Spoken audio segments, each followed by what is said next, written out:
दोस्तों, आज हम आपको बताने जा रहे हैं उस हमले की सच्चाई जो रात के अंधेरे में हुआ, पर जिसकी गूंज पूरी दुनिया ने सुनी। ईरान पर अमेरिका का गुप्त हमला, ऑपरेशन मिडनाइट हैमर का पूरा खुलासा। तो दोस्तों, मैं हूं पत्रकार दीप नारायण चौधरी। आप देख रहे हैं DN Chaudhary knowledge help. America ने ईरान के 3 बड़े परमाणु ठिकानों को तबाह कर दिया है, और ये सब हुआ एक ऐसे ऑपरेशन में जिसे कहा गया ऑपरेशन मिडनाइट हैमर। चलिए जानते हैं ये हमला कब हुआ, कैसे हुआ और अब इसके बाद क्या हो सकता है। रविवार की रात जब दुनिया चैन की नींद सो रही थी, अमेरिका के 125 लड़ाकू विमान, जी हां, पूरे 125 लड़ाकू विमान ईरान की ओर उड़ चुके थे।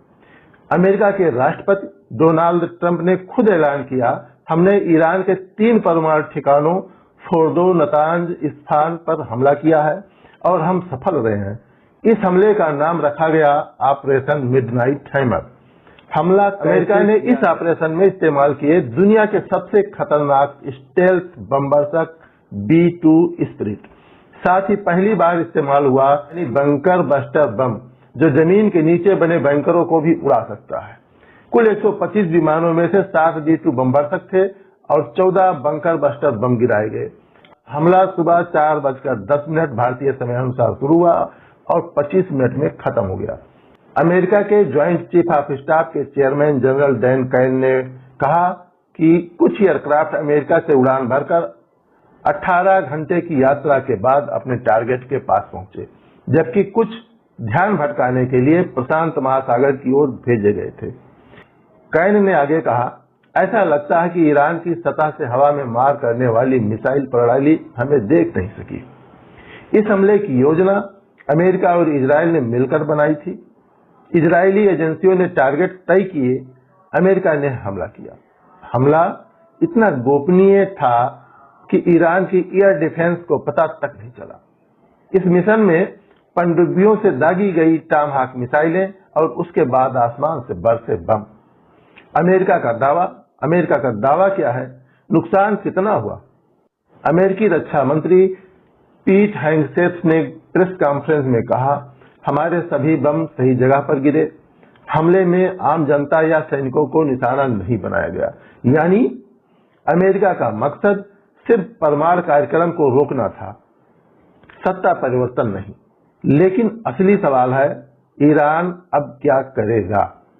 हमले के कुछ ही घंटों में ईरान ने इजराइल पर मिसाइलें दाग दी, जो तेल अबीब और हाइफा तक जा पहुंची। ईरान ने संयुक्त राष्ट्र में कड़ी प्रतिक्रिया दी है, कहा है कि यह हमला अंतर्राष्ट्रीय कानून का उल्लंघन है। ईरान के विदेश मंत्री ने कहा, जब हम अमेरिका से बातचीत कर रहे थे तब इजराइल ने हमला किया और अब अमेरिका ने बातचीत का रास्ता भी बंद कर दिया है।